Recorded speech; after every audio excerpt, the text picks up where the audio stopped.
સુરતમાં વધુ એક નશાખોર કાર ચાલકનો આતંક, 5 લોકો ઇજાગ્રસ્ત. સુરત શહેરના સરથાણા જકાતનાકા વિસ્તારમાં દારૂના નશામાં કાર ચલાવતા એક કાર ચાલકે ભારે આતંક મચાવ્યો હતો. બેફામ કાર હંકારી રહેલા ચાલકે રસ્તા પર જઈ રહેલા 2 બાઇક ચાલકોને અડફેટે લીધા બાદ અન્ય એક કારને પણ જોરદાર ટક્કર મારી હતી. આ અકસ્માતના કારણે 2 બાઇક અને એક કારને ભારે નુકસાન પહોંચ્યું હતું. ઘટનાથી વિસ્તારમાં ભારે અફરાતફરીનો માહોલ સર્જાયો હતો. અકસ્માત બાદ ગુસ્સે ભરાયેલા સ્થાનિકોએ કાર ચાલકને પકડી લીધો હતો અને તેની કારના તમામ કાચ તોડી નાખ્યા હતા. તેમજ કાર ચાલકને માર મારવામાં આવ્યો હોવાનું પણ જાણવા મળ્યું છે. અકસ્માતમાં કુલ 5 જેટલા લોકોને ઈજાઓ પહોંચતા તાત્કાલિક સારવાર માટે હોસ્પિટલ ખસેડવામાં આવ્યા હતા. બીજી તરફ અકસ્માત સર્જનાર કાર ચાલકને પણ ઈજા પહોંચતા તેની સારવાર અર્થે હોસ્પિટલમાં દાખલ કરવામાં આવ્યો હતો.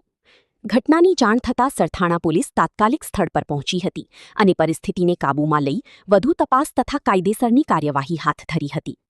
પોલીસે અકસ્માતના ચોક્કસ કારણો અને કાર ચાલકની નશાની સ્થિતિ અંગે તપાસ શરૂ કરી છે.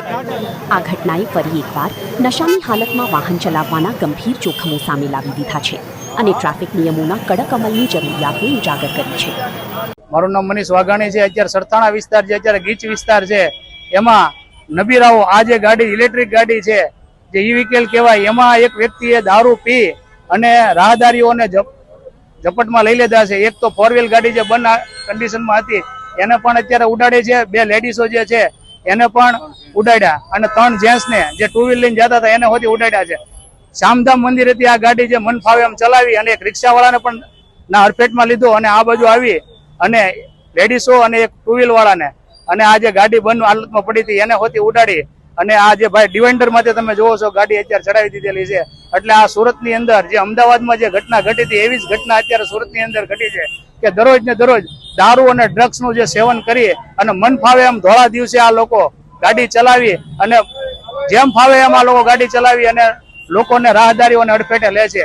તો અમારી આ આજના સુરતના ગૃહમંત્રી છે અને નમ્ર વિનંતી છે કે આવા લોકોને કડકમાં કડક સજા થાય. આને અત્યારે પોલીસ લઈ ગયેલી છે.